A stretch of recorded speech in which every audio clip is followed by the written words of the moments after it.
Good evening, everybody, and time for another little myth-busting fact about our dogs and breaking down the alpha theory and that your dog might be naughty or stubborn. And tonight we are going to have a look at that naughty dog. So myth number, I think this is number 3 that I've done now, the naughty dog. It's really common for me to be hearing quite often dogs described as disobedient, uncontrollable, untrainable, naughty, stubborn, cocks a deafen, knows when he's done something wrong but doesn't care, all sorts of different labels, okay? And the short answer to all of those labels is they're simply not true. They just aren't true. There is no such thing as a stubborn dog. There's no such thing as a naughty dog.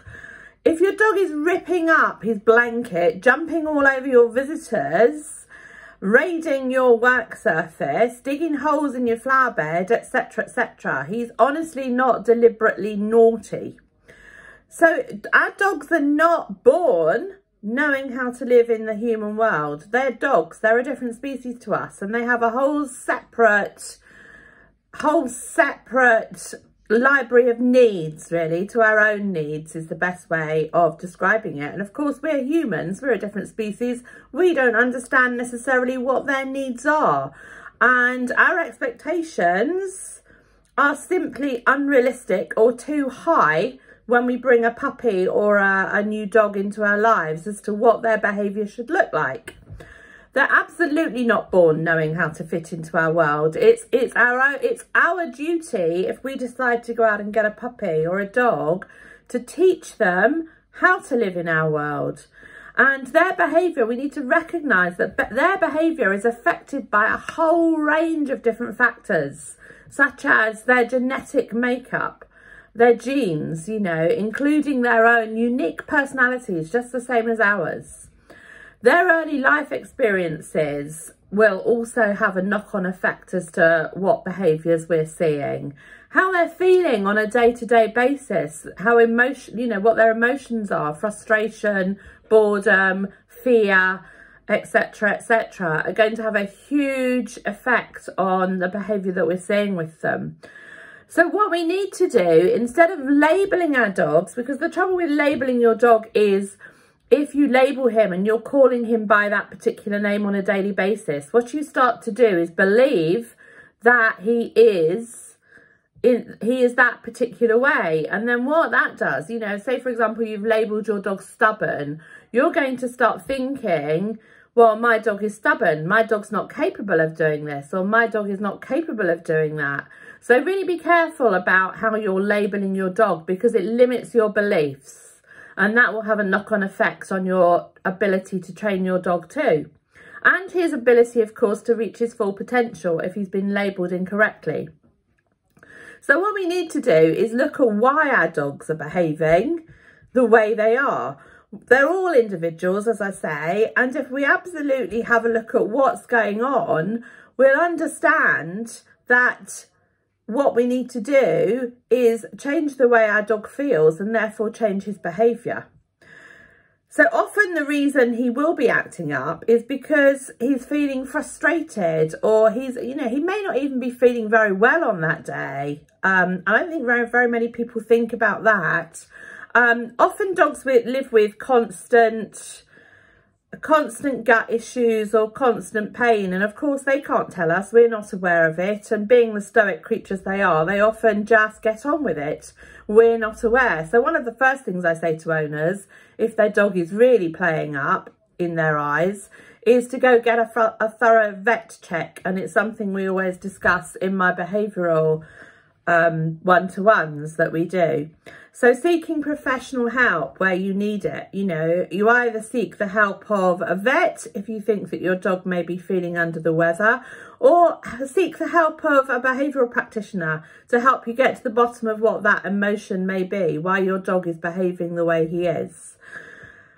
If you've thought, for example, that your dog is dominant or looks guilty or naughty, Have you ever thought about looking underneath a little bit further, what, you know, where that's coming from, what's behind that behaviour?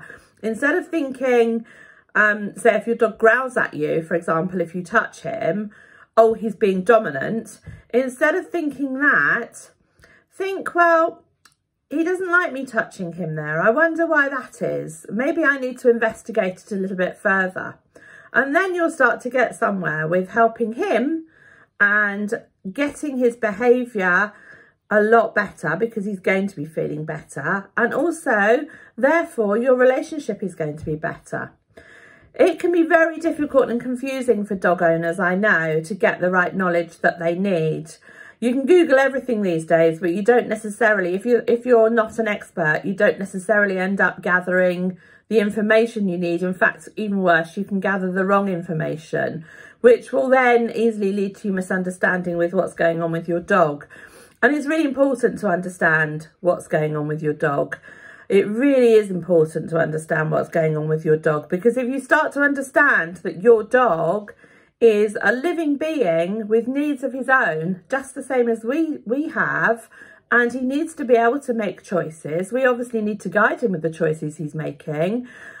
He also might have health issues the same way that we do. He might be having emotions, and remember, he's a dog, so the way he might vent his emotions is through frustration, which might look like jumping up, biting the lead, sometimes even biting your clothes.